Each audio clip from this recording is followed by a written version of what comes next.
नमस्कार, मी सुदेशना. आपण ऐकत आहात @ब्रेकिंग न्यूजचं बातमीपत्र. सुरुवातीला हेडलाईन. सोनखेड येथे 30 वर्षीय शेतकऱ्याची आत्महत्या.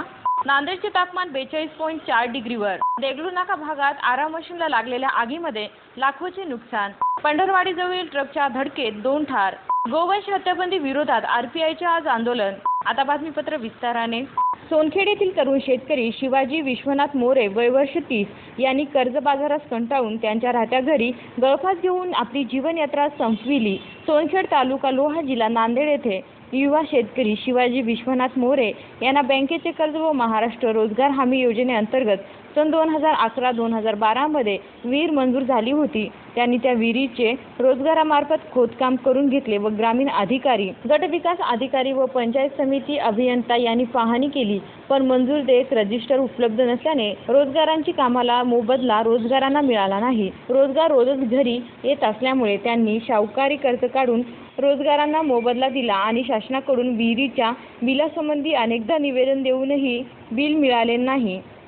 दिनांक 26 जानेवारी 2015 जिल्हाधिकारी यांना बिल संबंधित निवेदन देऊन आत्मदहनाचा इशारा दिला असता याकडे शासनाने लक्ष दिले नाही. शेवटी 18 मे रोजी गळफास घेऊन त्यांनी आपली जीवनयात्रा संपविली.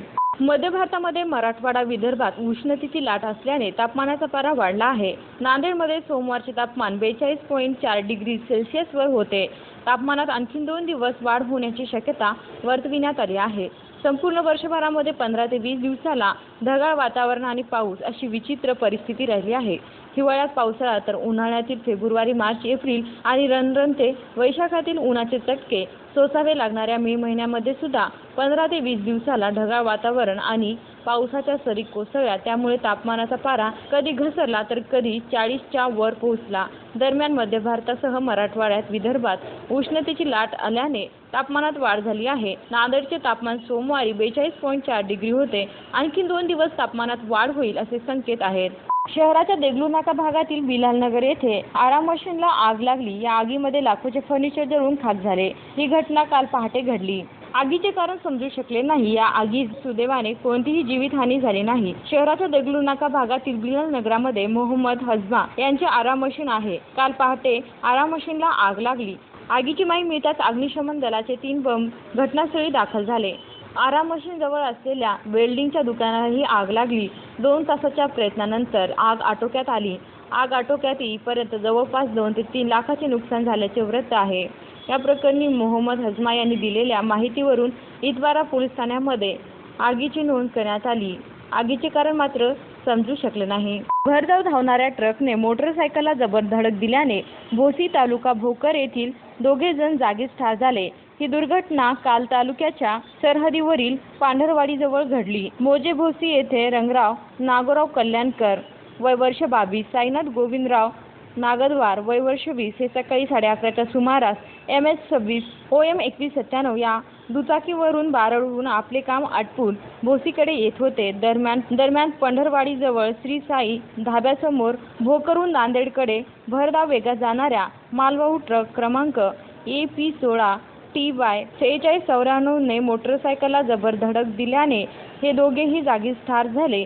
मोटरसायकलसोबत दोघांचाही चुराडा झाला.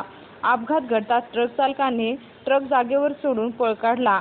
घटनेचे वृत्त कळताच बारड पोलिसांनी घटनास्थळी धाव घेतली व पंचनामा केला. बारड पोलिसांनी फरार ट्रक चालकाविरुद्ध गुन्हा दाखल केला. अधिक तपास पोलीस निरीक्षक PB पाटील हे करीत आहेत. गोवंश हत्याबंदी कायद्याचा फेरविचार करावा व गरीब, अन्नदाता शेतकरी, शेतमजूर, कुरेशी समाज, चर्मकार व ढोर समाजास जीवनदान द्यावे या मागणीसाठी रिपब्लिकन पार्टी ऑफ इंडियाच्या वतीने आज धरणे निदर्शने आंदोलन जिल्हाधिकारी कार्यालयासमोर होणार आहे.